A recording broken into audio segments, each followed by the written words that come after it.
शिक्षा वो औजार है जिससे हम बेहतर भविष्य का निर्माण करते हैं। नमस्कार, मैं राघवेंद्र राजपूत जनता का राज न्यूज चैनल में आप सभी का स्वागत करता हूं। हमारे साथ देश की बहुत बड़ी यूनिवर्सिटी जीएनयू के छात्र हैं, सम्मानित छात्र हैं। हमारे साथ मुकेश जी, प्रशांत जी, फारूक जी, यतेंद्र जी, सभी लोग यहाँ मौजूद हैं। तो मैं सबसे पहले उनसे आपको रूबरू करवाता हूँ। मैं प्रशांत जी हैं, प्रशांत जी से कहूँगा मैं कि अपना पहले तो संक्षिप्त परिचय दें। मेरा नाम प्रशांत कुमार है और मैं जवाहरलाल नेहरू विश्वविद्यालय के दर्शन शास्त्र विभाग से पीएचडी कर रहा हूँ। ये मेरा आखिरी साल है और मैं राजनीतिक तौर पे एनएसयूआई जो कांग्रेस की स्टूडेंट विंग है उससे जुड़ा हुआ हूँ। चलिए, आपने जो बोला, अब कांग्रेस का जिक्र आ गया है तो कांग्रेस से ही बात शुरू करता हूँ। वैसे चलिए पहले शिक्षा से कुछ टॉपिक उठाता हूँ मैं। जैसे जेएनयू है तो शिक्षा की जब बात आती है तो जेएनयू का जिक्र ज़रूर होता है, लेकिन जेएनयू को लेकर जो भ्रांतियाँ पैदा कर दी गई हैं, ऐसा क्या है जिसकी वजह से भ्रांतियाँ पैदा हुई, या लोगों को क्या कहना चाहेंगे आप? देखिए, दो चीज़ें हैं। पहली बात ये देखने वाली जो बात है कि जेएनयू में आखिर ऐसे कौन से लोग पहुँचते हैं, और दूसरी बात है कि जब वो पहुँच जाते हैं तो वो क्या करते हैं। तो अगर आप जेएनयू का प्रोसीजर देखेंगे इंट्रेंस एग्ज़ाम का, और जो पूरी पॉलिसीज बनाई गई हैं उसमें वही लोग पहुंच सकते हैं जो एक लंबे समय तक हाशिए पे रखे गए हैं, चाहे वो दलित हों, चाहे वो आदिवासी हों, गरीब तबके से हो, किसान के बेटे हों, मजदूर हों, तेली हों, चमार हों, जितने भी आप नाम ले सकते हैं उनकी बात है। दूसरा एक बहुत बड़ा तबका जो पहुँचता है वो महिलाएँ हैं। आप उत्तर भारत के किसी भी एक ऐसे प्रदेश का नाम ले लीजिए, वहाँ पर महिलाओं की साक्षरता दर सबसे कम है, लेकिन आपको ये जानकर आश्चर्य होगा कि जेएनयू में 52% जो स्टूडेंट्स हैं वो महिलाएँ हैं। तो जब ये सवाल जब ये लोग पहुंचेंगे तो इनका सवाल बनता है ना कि अगर एक किसान सबके लिए अनाज उपजा पाता है, अपने ही घर को क्यों नहीं खिला पाता? इसके लिए वाजिब सवाल होगा। एक मज़दूर का बेटा या बेटी ये सवाल पूछेगा कि अगर वो सबके लिए घर बना सकता है लेकिन उसका ही घर क्यों नहीं बनता? तो ये वाजिब सवाल होंगे। जब ऐसे सवाल सरकार के सामने रखे जाएंगे तो आपके सामने सरकार क्या करती है? जैसे अभी आपने बताया, एक सपा के नेता को नज़रबंद कर दिया गया है, किसानों को खालिस्तानी बता दिया जाता है, अगर कोई सेना के लोग हो जाते हैं तो उनको बर्खास्त कर दिया जाता है, आतंकवादी देशद्रोही करा दिया जाता है। यही सारी चीज़ें जेएनयू के साथ हुई कि जब ये लोग पहुंचते हैं, समझते हैं अपनी समस्याओं को, अपने इश्यूज़ को, और उन्हीं इश्यूज़ को लेकर सड़कों पर उतरते हैं, संसद का घेराव करते हैं, जंतर मंतर जाते हैं, और वो उन तमाम जगहों पर जाते हैं जहाँ से वो अपनी आवाज़ को सरकार के बंद कानों पर बम की तरह फोड़ सकें। तो सरकार सिर्फ़ और सिर्फ एक ही काम कर सकती है, हमें बदनाम करे, क्योंकि जब हम बदनाम कर दिए जाएंगे तो उसकी कोई नहीं सुनता है। और इसके बहुत सारे पहलू हैं कि भगत सिंह को भी आतंकवादी कहा गया, तो अगर भगत सिंह आतंकवादी हो सकते हैं तो जेएनयू के लोग अगर आतंकवादी हैं तो क्या गुनाह है? तो ऐसी बहुत सारी चीज़ें हैं जिनके लिए सरकार हमेशा से आने वाले समय तक जेएनयू के प्रति कुछ ना कुछ लांछन लगाती रहेगी। लेकिन एक बात ध्यान रखने की बात है कि चाहे किसी की भी सरकार रही हो, चाहे वो कांग्रेस की ही क्यों सरकार रही हो, जो अन्ना मूवमेंट रहा उसके लिए सबसे ज़्यादा अगर किसी ने प्रोटेस्ट किया तो वो जेएनयू के लोग थे। चाहे वो निर्भया वाला पूरा केस हो, जेएनयू लोग उतरे थे, तब सरकार किसकी थी? कांग्रेस की। तो जेएनयू एक ऐसा संगठन है, वो सरकार देख के प्रोटेस्ट नहीं करता है, वो कोई भी इनजस्टिस हो रहा होता है उसके अगेंस्ट प्रोटेस्ट करता है। बिल्कुल। अब मैं आता हूँ कांग्रेस पे, जो मेरा पहला सवाल पूछने वाला था मैं। आपको क्या लगता है कांग्रेस बैकफुट पर क्यों गई? क्या कहेंगे इस बारे में आप? मैं ये नहीं कहूँगा कि कांग्रेस बैकफुट पर गई है, मैं ये कहूँगा कि जब भी कभी आप राजनीतिक दौर में होते हैं, उतार चढ़ाव आते हैं। अभी बीजेपी का चढ़ाव है और कांग्रेस का उतराव है। और रही बात जो एक पूरा और ये भी आप याद रखिए कि जब कोई सूरज उग रहा होता है तो सारे लोग उसके साथ होना चाहते हैं, जो कोई डूब रहा होता है तो डूबने वाले को और डुबाने की कोशिश भी की जाती है। तो ऐसा नहीं है कि कांग्रेस का कोई बुरा दौर या वो चल रहा है। आप देखिए छत्तीसगढ़ में है, हमारा शासन कितना बेहतर चल रहा है, सामाजिक न्याय में हम सबसे आगे हैं, किसानों के ऋण माफ़ करने में सबसे आगे हैं, जॉब प्रोवाइड करने में सबसे आगे हैं। राजस्थान की बात किया जाए, अभी वहाँ पर ऐसा लिया गया है कि राजस्थान एक ऐसा क्षेत्र है जहाँ पर अभी असिस्टेंट प्रोफेसर की जॉब है, वहाँ पे अभी भी आप देखेंगे तो 60% रखा जाता है। लेकिन वहाँ पे एक रिवॉल्यूशनरी स्टेप ये लिया गया है, क्योंकि बहुत से लोग ऐसे हैं जिन्होंने अपना ग्रेजुएशन 20 साल पहले या 15 साल पहले किया, उनको 50% मार्क्स लाना बहुत टफ हुआ करता था। तो उन्होंने उसको क्राइटेरिया को कम किया है।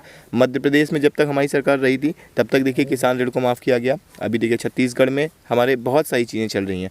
तो ये कहना कि एक बैकफुट पे है, आप ये कह सकते हैं सेंट्रल लेवल पे शायद हम थोड़ा सा बैकफुट में रहे हैं। और बैकफुट में रहे इसका मतलब ये है कि हमें पॉलिटिकल सीट्स नहीं मिली हैं। ऐसा नहीं है कि हमारे वोटर्स कम हो गए हैं। आप देखिए अभी जो उत्तर प्रदेश में ही जो उपचुनाव हुए हैं, साथ में 2 सीट में हम सेकंड नंबर पर आए हैं।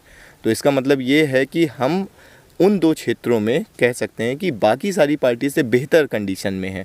जहाँ पे एक समय ये कहा जाता था कि उत्तर प्रदेश में कांग्रेस का नामो निशान नहीं है, आज हमारे संगठन, इवन जो हमारे प्रदेश अध्यक्ष हैं अजय कुमार लल्लू जी, उनको धरना मैन यानी प्रोटेस्ट मैन के नाम से नवाजा जाता है। इसको सरकास्टिकली या उस तरह से नहीं लेना चाहिए, पर ये देखिए कि अगर किसी इंसान को प्रोटेस्ट मैन या धरना मैन के नाम से जाना जा रहा है, इसका मतलब ये है कि प्रदेश में किसी भी तरह का कोई भी अन्याय हो रहा है तो वो इंसान देश की जनता, प्रदेश की जनता के साथ खड़ा हो रहा है। चाहे हाथरस वाला केस हो, आपने देखा कि अखिलेश यादव जी पहुँचे, राहुल गांधी जी पहुँच रहे हैं वहाँ पर, प्रियंका गांधी जी पहुंच रही हैं, पूरा कांग्रेस उतर रहा है। किसानों की बात हो, पंजाब से ही तो किसान जा रहे हैं ना। पंजाब की कांग्रेस सरकार ने क्या कहा कि किसानों के लिए हम पूरी तरह से खड़े हुए हैं, उनको जितनी भी ज़रूरतें होंगी तो पूरे पंजाब में एक भी बैरिकेड नहीं लगाया गया। अगर किसान जाना चाहते हैं दिल्ली जाएँ। तो यही बात जब हम लोग यहाँ से एक सवाल उठता है कि लोग बाग कहते हैं कि कांग्रेस एजेंडा फैला रही है। मान लीजिए उसमें हरियाणा के भी किसान हैं, पंजाब के भी किसान, लेकिन आपने ये जिक्र किया कि पंजाब में रोका नहीं जा रहा है, तो आप ये कह रहे हैं कि केवल पंजाब के किसान वहाँ पहुँच रहे हैं? बिल्कुल नहीं कह रहे हैं हम बस ये कह रहे हैं कि पंजाब एक ऐसा स्टेट है जहाँ पे किसानों ने कहा कि हमें इस बिल के खिलाफ आवाज़ उठानी है। तो कांग्रेस गवर्नमेंट जो वहाँ पंजाब में, उसने कहा कि हमें इससे कोई वो नहीं है, हम खुद आपके साथ हैं, तो आपको हमारे स्टेट में किसी भी तरह की दिक्कत नहीं होगी। जब वो उनका कारवां आगे बढ़ता रहा, हरियाणा से लोग आए, राजस्थान से लोग आए, तो सबसे पहले हरियाणा गवर्नमेंट ने रोका, राजस्थान गवर्नमेंट ने रोका। जब आप दिल्ली जा रहे हैं तो वहाँ पे केंद्र सरकार वहाँ पे आप रोक रही है, क्योंकि वहाँ की जो पुलिस फोर्स होती है वो केंद्र सरकार के पास है। भले हम ये कह सकते हैं कि केजरीवाल सरकार ने भी कहा कि हमें कोई वो नहीं है, पर केजरीवाल सरकार ने अपने नेता उतारे किसानों के समर्थन में? नहीं उतारे ना। लेकिन जबकि यूथ कांग्रेस, NSUI, जितने भी कांग्रेस के बाकी संगठन हैं, वो वहाँ पे अपना डेरा डाल रखे हैं, लंगर बांट रहे हैं, जितनी भी सारी चीज़ें वो दे रहे हैं, प्राथमिक स्वास्थ्य की व्यवस्था जो सुविधाएँ वो प्रोवाइड कर रहे हैं। तो ये कहना कि कांग्रेस सरकार बैकफुट पे है, दूसरा कि कांग्रेस सरकार सड़कों पे नहीं उतरती है, एकदम गलत है। ये सिर्फ और सिर्फ एक मीडिया का प्रोपेगेंडा है। जैसे हमारी जब आपसे एक कैजुअल बात हो रही थी, उसमें आपने कहा कि एक गोदी मीडिया है। शायद मैं इस शब्द से उतना वो ना हूँ, पर मैं ये कहूँगा कि एक बिकाऊ मीडिया है, जिसने अपना ज़मीर, अपनी रीढ़, अपना ज्ञान, अपना बुद्धि सभी कुछ सरकार के चरणों में रख दिया है। और जब इंसान सरकार के चरणों में होता है या कोई भी किसी के चरणों में होता है तो उसको आज्ञा मानने के सिवा कोई काम नहीं होता है। तो अभी मोदी केंद्र से उनको आज्ञा देते हैं कि ये करना है, योगी स्टेट से आज्ञा देते हैं ये करना है, और दोनों लोग जो हैं वो बुज्जिल लोग हैं। उन्होंने अपना ज़मीर, बुद्धि, सारा कुछ अंबानी और अदानी के पैरों पर रख दिया, वो उनकी आज्ञा मान रहे हैं। तो अगर किसानों का जितना भी फसल होगा तो वो खरीदेगा कौन? ऑब्वियसली आप तो नहीं खरीद पाएंगे, या फिर मुकेश भाई तो नहीं खरीद पाएंगे, या फिर कोई भी बड़ा किसान तो नहीं खरीद सकता ना। खरीदेगा कौन? जो बहुत बड़ा धनासेठी होगा। अब वो कौन है अभी हमारे देश में? अंबानी और अदानी, जिसमें से अंबानी ने सारा इंफ्रास्ट्रक्चर वाला काम ले रखा है और अदानी ने सारा कृषि वाला ले रखा है। बिल्कुल, हम दोबारा प्रशांत जी के पास लौटेंगे, उससे पहले हम फारूक जी के पास जाते हैं। और जैसा कि मेन एम था इनसे चर्चा करने का, शिक्षा के बारे में चर्चा करनी थी, हम दोबारा प्रशांत जी के पास आएंगे। तो फारूक जी हमारे साथ, मैं चाहूँगा फारूक जी पहले अपना संक्षिप्त परिचय दें, उसके बाद चलिए शिक्षा की शुरुआत फारूक जी से कर लेते हैं। हमारे बुंदेलखंड पहले तो संक्षिप्त परिचय दीजिए, उसके बाद बुंदेलखंड के जो युवा हैं जो आपको सुने, उनके लिए क्या संदेश देंगे आप? मेरा नाम फारूक आलम है, हूँ मैं बिहार के कटिहार से, लेकिन JNU से मैं भी PhD कर रहा हूँ, रशियन लैंग्वेज में PhD कर रहा हूँ, ये मेरा 2nd ईयर है। कामता भाई और लोग, शैलेंद्र साहब और आप लोगों के बोलने और मुकेश भाई लोगों के बोलने से इन लोगों ने बोले और बुलाया कि यहाँ पर महापरिनिर्वाण दिवस पे कुछ बातें करनी है लोगों से, कुछ बातें करनी है, एक छोटा सा प्रोग्राम है। तो हमने आया और यहाँ के लोगों से मिलकर उनसे बात करके बहुत अच्छा लगा, और देख रहे हम एंजॉय भी कर रहे हैं बुंदेलखंड के इस क्या धरती को, इस खेत खलिहान को हम एंजॉय कर रहे हैं।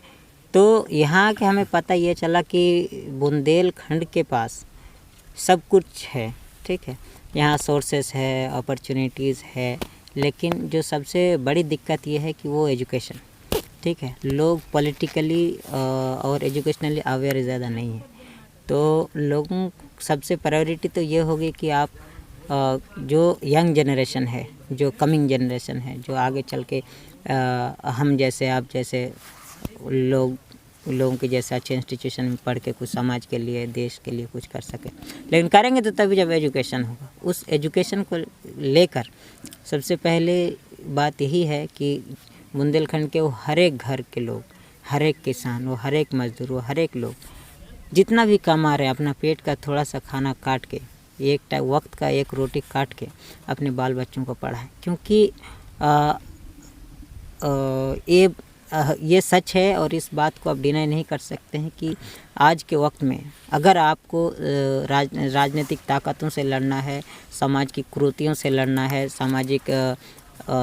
सामाजिक भेदभाव से लड़ना है, जो बाबा साहब के जो वो ये है जो उनका सरमन है कि समाज से जो जब तक जाति सिस्टम और ये ऊंच नीच की भावना ख़त्म नहीं होगी तब तक समाज में जो कॉन्स्टिट्यूशन का जो उम्मीद है वो कंप्लीट नहीं होगा। तो उसके लिए एजुकेशन, इसका कोई अल्टरनेटिव नहीं है। मतलब आज ये यूँ आप कह लीजिए education is the most powerful weapon, ठीक है, to conquer everything either politically, socially, educationally और एल्स।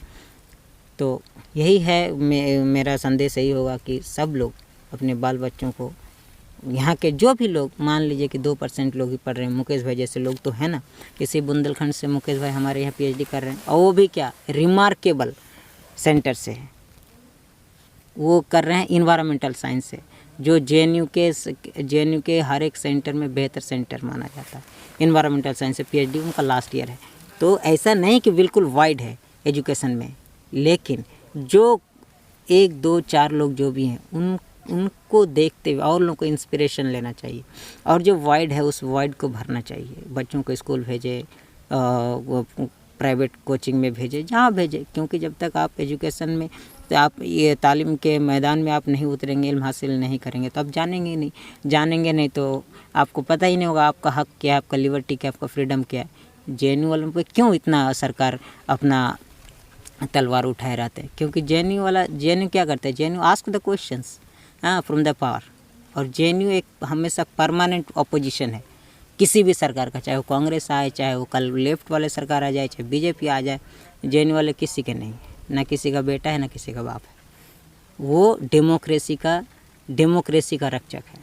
जब कोई भी सत्ता डेमोक्रेसी के खिलाफ, कॉन्स्टिट्यूशन के खिलाफ, ये राइट ऑफ इक्वलिटी के खिलाफ, राइट ऑफ लिबर्टी के खिलाफ, राइट टू एजुकेशन के खिलाफ जब अपने कदमों को चरमराएगा, JNU उसका पैर पकड़ के रास्ते में खींचेगा। इसीलिए JNU बदनाम है।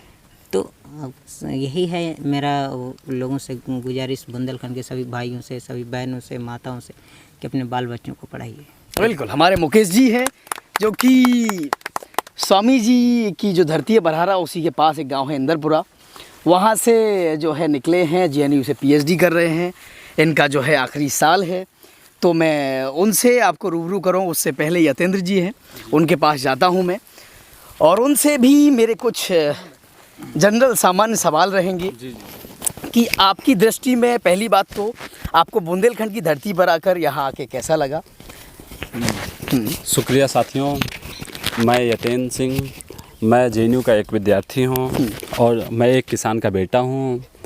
यहाँ पर मैं पहली बार इस बुंदेलखंड की धरती पे मैं आया हूँ, चूँकि मैं उत्तर प्रदेश का ही निवासी हूँ और यहाँ के निवासी होने के नाते मैं अपने ही प्रदेश को नहीं घूम पाया। ये मेरी बहुत ही बड़ी गलती है। सबसे पहले हमें अपने प्रदेश को जानना है, देश को जानना है। अपने सभी भाइयों और बहनों से मैं गुजारिश करता हूँ कि जो भी लोग हैं सबसे पहले अपने देश के बारे में जानें, कि हमारी देश की संस्कृति, यहाँ की सभ्यता, और हम जैसे विद्यार्थी जो यहाँ पर जो एक गांव से लेके JNU जैसे बड़े संस्थान में पहुँचे हैं, वो उनके बारे में कैसे उनका स्ट्रगल रहा है, और साथ ही साथ उत्तर प्रदेश में बुंदेलखंड जो कि पॉलिटिकल तौर पे सबसे पिछड़ा माना जाता है, और यहाँ तक कि हमारे नेता भी इस खंड को सबसे पिछड़े तौर पे मानते भी हैं, और उनके विकास के बारे में नहीं बोलते हैं। और साथ ही साथ मैं ये भी कहना चाहूँगा कि बुंदेलखंड को इतना पिछड़ा कौन किया? यहाँ पे बैठे जो सत्ताधारी लोग हैं उन्होंने ही बुंदेलखंड को इतना पिछड़ा किया। मैं पहली बार बुंदेलखंड में आया हूँ, यहाँ पर मैं देख रहा हूँ किस तरह से ऑर्गेनिक फार्मिंग हो रहा है, लेकिन जो किसान जो यहाँ पर फल सब्जी, अनाज, फल हर तरह से उगा रहा है, सरकार की क्या जिम्मेदारी है? किस तरह के बिल ला रहे हैं यहाँ पर? इसके बारे में सरकार को जानना चाहिए।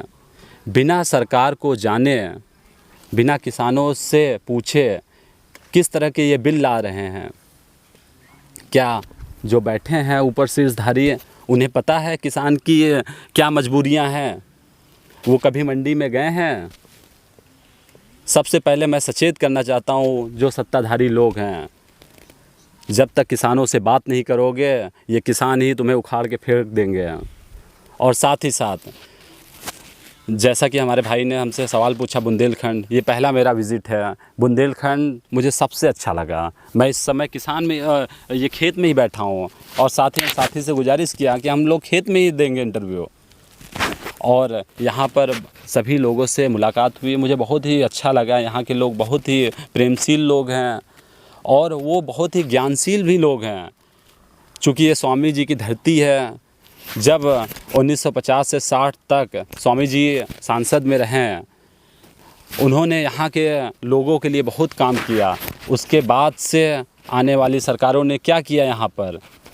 स्वामी जी का ही बनाया हुआ विश्वविद्यालय, कल हमने विज़िट किया, इतना बड़ा विश्वविद्यालय। उसके बाद की जो भी सरकार और करंट 10 साल से जो मोदी सरकार है, यहाँ से कई लोग मंत्री बन के भी गए हैं। उन्होंने यहाँ के किसान, विद्यार्थियों, स्टूडेंट जो यहाँ पर पढ़ाई कर रहे हैं उनके लिए क्या किया? मुझे ये देख के थोड़ा सा दुखद हो रहा है।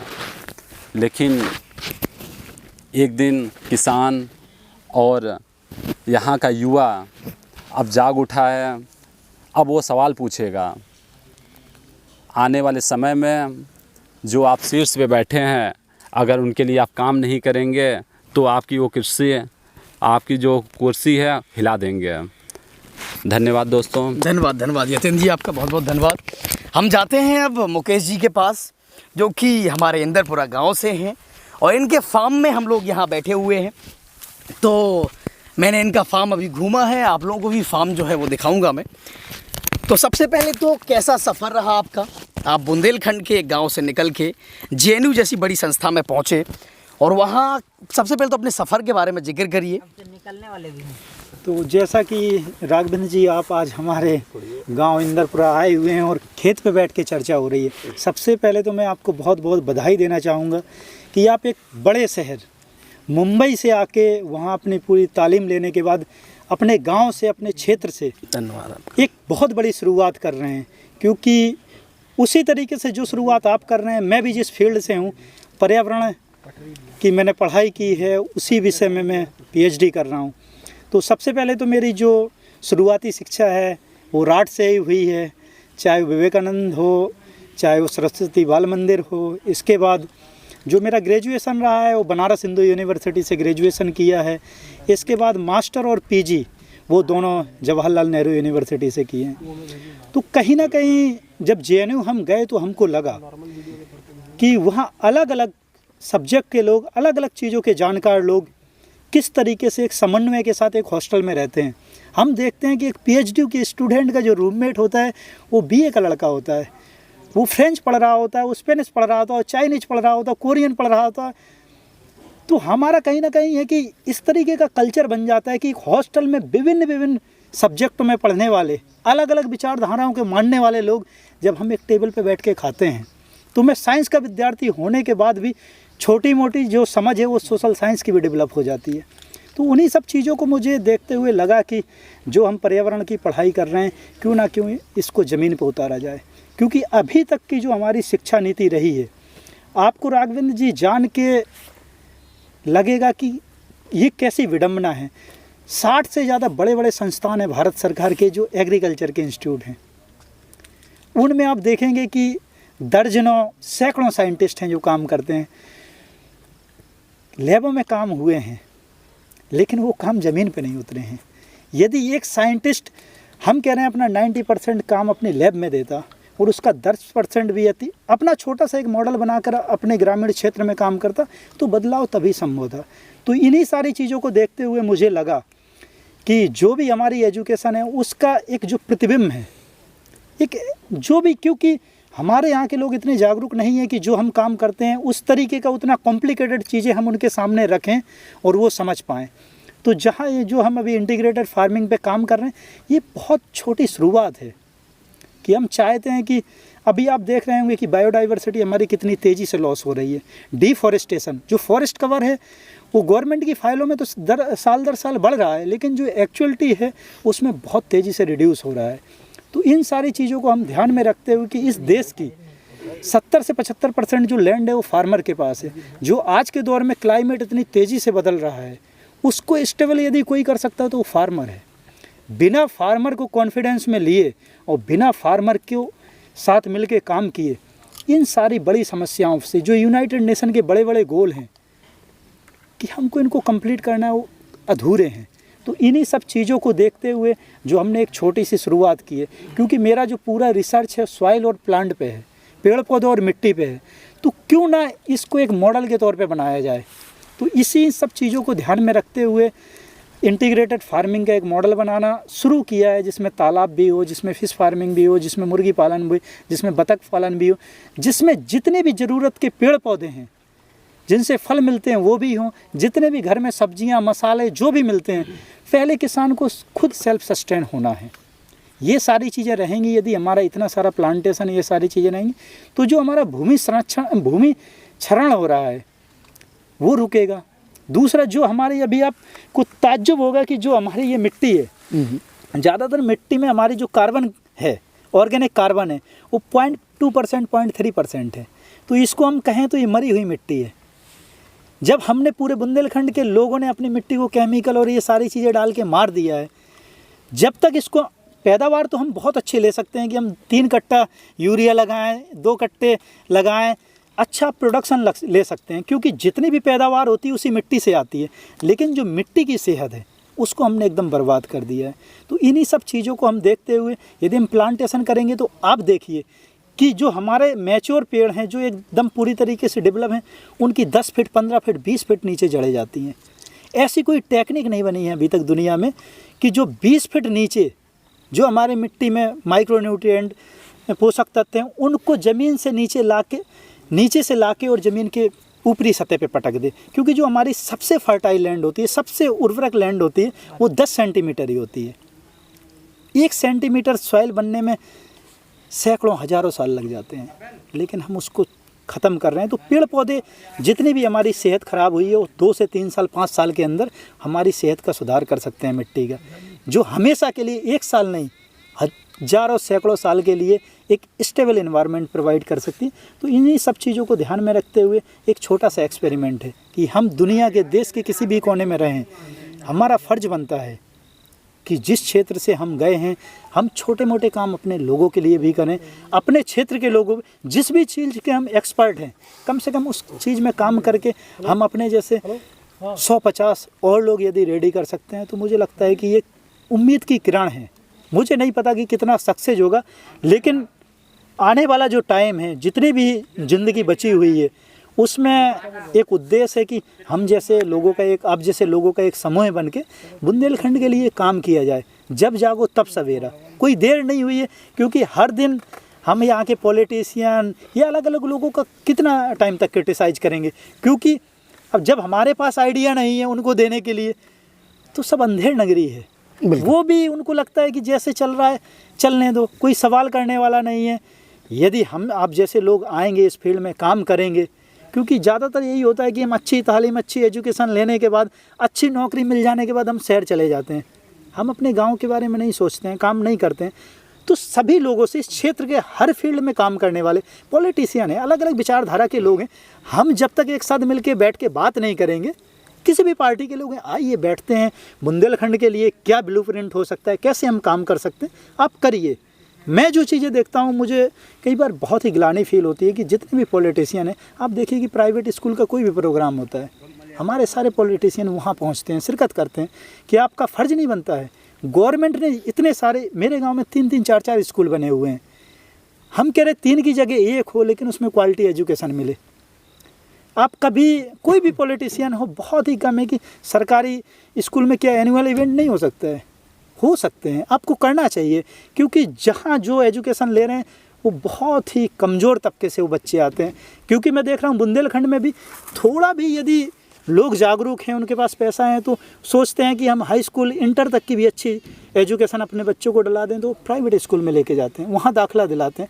लेकिन इसके बाद क्या, आप graduation post graduation private college से नहीं करा सकते।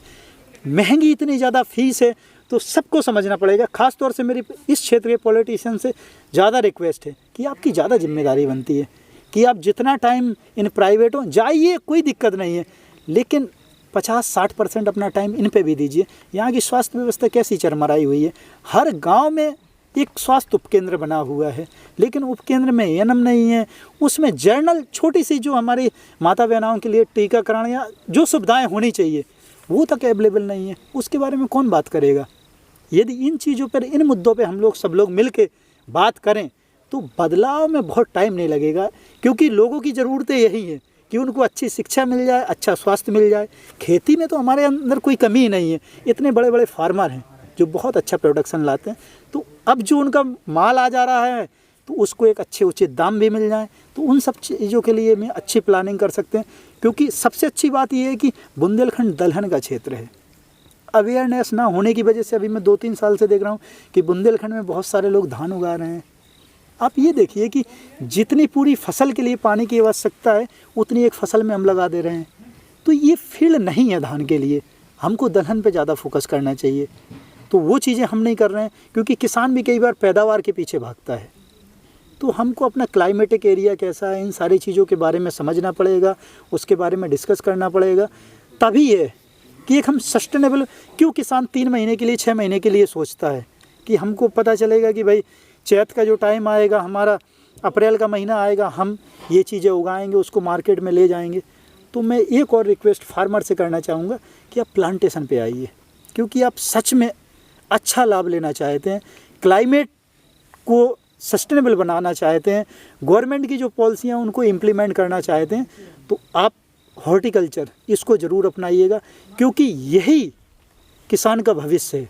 यदि ये चीज़ें नहीं होती हैं, आपके खेत नंगे लगते हैं। यदि आपके पूरे खेत में एक पेड़ नहीं है, तो आप ये देखिए, हमारे तन पे यदि कपड़े ना हों तो खूबसूरती वो नहीं रहेगी। उसी तरीके से खेतों में हर खेत पे मेड़ हो, हर मेड़ पे पेड़ हो, और हमारे जो खेत हैं वो गांव में हैं, खेत पे घर हो। यदि इन चीज़ों को हम ले आएंगे तभी बहुत सारी अपॉर्चुनिटी हैं कि हम रूरल टूरिज्म से लेके बहुत सारे काम कर सकते हैं। और मैं आशा करता हूं कि ज़्यादा टाइम नहीं लगेगा, 5 से 10 साल में बहुत बड़े बदलाव आने बिल्कुल वाले जरूर बदलाव आएगा। जरूर, धन्यवाद आपका बात करने के लिए। हम दोबारा प्रशांत जी की तरफ रुख करते हैं, और जैसा कि मुद्दा था, मेन मुद्दा था शिक्षा, और जो कृषि कानून बिल सरकार लेके आई है उसका जो विरोध हो रहा है, तो हम बात करते हैं शिक्षा की। तो प्रशांत जी पहले तो जेएनयू के स्ट्रक्चर समझाइएगा, साथ में ही कितनी फ़ी लगती है जेएनयू की, उसके बारे में सबने हमारे क्षेत्रवासियों ने कल आपके विचार सुने, सभी ने बहुत सराहा, सभी ने माना।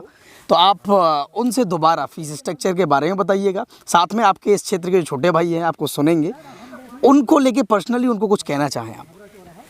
देखिए, मैं सेकंड सवाल से शुरू करता हूँ कि मुझे यहाँ के लोगों से क्या कहना है। शायद मुझसे सुनने से बेहतर यही होगा कि यहाँ ये एक ऐसी भूमि है जहाँ पे बहुत बड़े बड़े लोग हुए हैं जिन्होंने अपने अपने विचारों को इतने अच्छे तरीके से लोगों तक पहुँचाया है।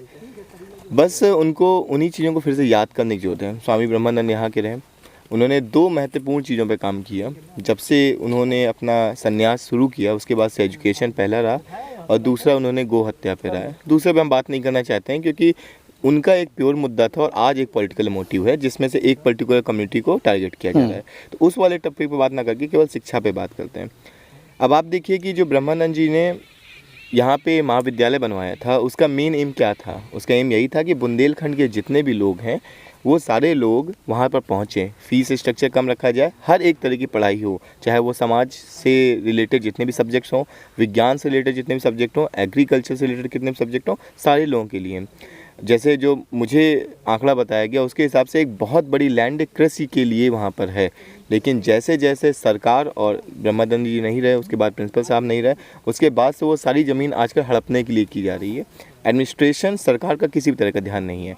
तो जिस ब्रह्मानंद जी के विचारों से एक महाविद्यालय का निर्माण किया गया, आज वही खतरे में आ गया है, तो उनके विचारों की भी उनके सामने भी एक खतरा मंडरा रहा है।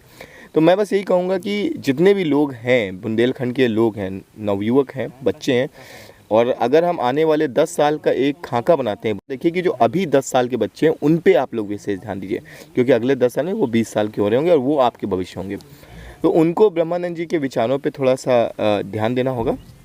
और जो मेरा व्यक्तिगत ये रहेगा कि आजकल एक फोकस किया जा रहा है कि आपको स्क्रीन से मोहब्बत कराई जा रही है, चाहे वो टीवी की स्क्रीन हो, चाहे वो फ़ोन की स्क्रीन हो, या फिर किंडल जैसी स्क्रीन का हो। बस मैं यही कहूँगा कि जो किताबों की खुशबू और उसके अंदर ज्ञान है वो आप स्क्रीन से नहीं ले सकते। क्या बात तो इसके लिए आपको जब भी कभी मौका मिले पढ़ते रहिए, कुछ भी पढ़िए। मैं ये नहीं कह रहा हूँ कि आपको एक बेहतरीन किताब ही पढ़नी पड़े, आप एक घटिया किताब भी पढ़ते रहें, उससे भी आपको बहुत कुछ सीखने को मिलेगा। तो किताब पढ़ना बहुत ज़रूरी है। ये यहाँ के बच्चों में, यहाँ के लोगों में एक हैबिट होनी चाहिए, ताकि अगर आप सपोज़ करिए 1 महीने में केवल एक ही किताब पढ़ रहे हैं तो कम से कम आप 1 महीने में एक नए विचार के साथ तो जुड़ रहे हैं ना। और वरना आप जब टीवी में बैठते हैं तो मैं देख रहा हूँ कि पिछले 6 साल से केवल एक ही विचार चल रहा है, तो आपका दिमाग बंद हो जाता है। और बंद दिमाग और बंद तालाब में कोई ख़ास अंतर नहीं है, दोनों ही सड़ जाते हैं। क्या बात है। तो ये मेरा एक सुझाव रहेगा। बाकी JNU एक ऐसी संस्था है, एक ऐसा इंस्टीट्यूशन है, एक ऐसा विश्वविद्यालय है जहाँ पर दूर दूर के तबके के लोगों को प्रमोट करने के लिए एक अच्छा स्ट्रक्चर बनाया गया है। जैसे इसको हम लोग डेप्रिवेशन पॉइंट कहते हैं, मतलब जो पिछड़े हाशिए पर खड़े लोग हैं उनको आगे बढ़ाने के लिए कुछ एक्स्ट्रा मार्क्स देते हैं। तो मान लेते हैं कि 100 नंबर का कोई एग्ज़ाम हो रहा है, इसमें कोई दूर दराज से लोग आ रहे हैं, सपोज़ करिए कोई कालाहांडी से आ रहा है, उड़ीसा से, कोई बुंदेलखंड से आ रहा है, तो उसको 3 मार्क्स केवल बैकवर्ड रीजन के होने की वजह से आपको एक्स्ट्रा मिल जाते हैं। इसी तरह से अगर आप महिला हैं तो उसके लिए आपको 5 मार्क्स एक्स्ट्रा मिल जाते हैं। और भी आप डेप्रिवेशन पॉइंट बढ़ाते जाएंगे तो टोटल आपको जो डेप्रिवेशन बढ़ा के मिलता है वो 10 से 12 तक आपका पहुंचता है।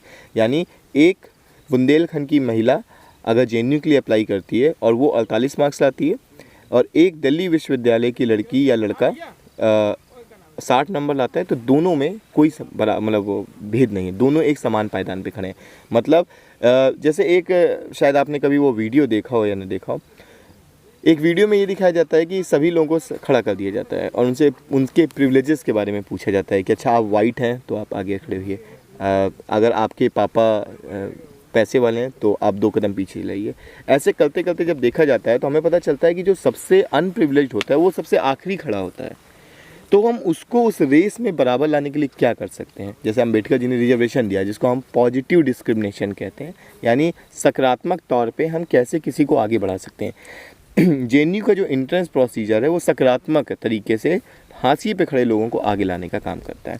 ये एक उसकी सबसे बड़ी खूबसूरती है।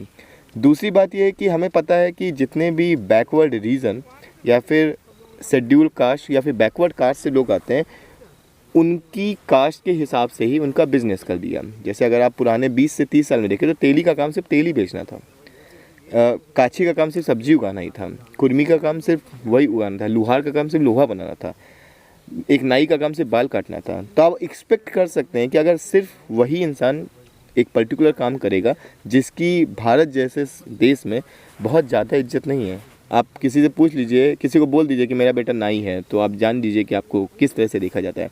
यानी यहाँ पे सबसे इंसान को खूबसूरत बनाने वाला भी जो काम कर रहा है ना, उसको भी बड़े बदसूरती की तरीके से देखा था। ये हमारी विडम्बना है। तो आप सोचिए कि ये कितना कमा पाता होगा। मान लेते हैं कि हम 5 लोगों का वो दिन में हजामत करता है और 30 दिन में वो कितना कमा लेगा? बहुत ज़्यादा होगा, तो 5 या 6 हज़ार। अगर उसे अपने बच्चे को पढ़ाना हो तो उसे एक सस्ती एजुकेशन प्रोवाइड करने वाला इंस्टीट्यूशन चाहिए, और वो जवाहरलाल नेहरू विश्वविद्यालय। हमारी जो फ़ीस है वो एक सेमेस्टर की 108 है और दूसरे सेमेस्टर की 120 रुपये फ़ीस है। दूसरा जो रहने का शुल्क है वो 10 रुपये प्रति मास। बाकी खाने का जो शुल्क आता है वो आप जिस हिसाब से खाते हैं उसके हिसाब से, यानी आपका रहना और पढ़ना एक सेमेस्टर का 138 रुपये एक बार पड़ेगा और 150 रुपये एक बार पड़ेगा। यानी टोटल अगर आप देखें तो 300 रुपये में आप रहना और पढ़ना कर सकते हैं। तो ये JNU की खूबसूरती है। और इसके लिए मैं कहूँगा, अगर आप ध्यान दें कि आखिर ये कल्पना किसकी थी, ये कल्पना थी पंडित नेहरू जी की, या फिर हम एक ब्रॉडर सेंस में कहें कि जो पंडित नेहरू जी की कल्पना थी उसको कांग्रेस ने कैसे इस्टेब्लिश किया। इंदिरा गांधी जी ने इस विश्वविद्यालय का स्थापना की और इसी को आगे बढ़ाते हुए नवोदय का निर्माण किया गया, केंद्रीय विद्यालयों का निर्माण किया गया, सैनिक स्कूल का निर्माण किया गया, ताकि कम पहले तो वही मुफ्त थी, अब धीरे धीरे बीजेपी गवर्नमेंट उस पर शुल्क बढ़ा रही है। पहले तो आप जितने भी लोग हैं उनको मुफ्त शिक्षा दें, और अगर आप नहीं दे पा रहे हैं तो कम शुल्क में आप बेहतर शिक्षा कैसे दे सकते हैं। तो मुझे लगता है कि ये पंडित नेहरू जी की, कांग्रेस की एक बहुत अच्छी सोच थी, जिसके तहत भारत की जो आने वाले नौजवान हैं उनको कैसे हम आगे प्रमोट कर सकते हैं। बहुत बहुत धन्यवाद आपका। आप सुन रहे थे जेएनयू के सम्मानित छात्रों के विचारों को। शिक्षा के मुद्दे पे हमने चर्चा की, और रही बात किसानों के मुद्दे की तो उस पर भी हमारे प्रशांत जी ने प्रकाश डाला और बातें कही। तो मैं आशा करता हूं कि आप इनके विचारों को सुनकर आपको अच्छा लगा होगा। धन्यवाद। आप देख रहे थे जनता का राज।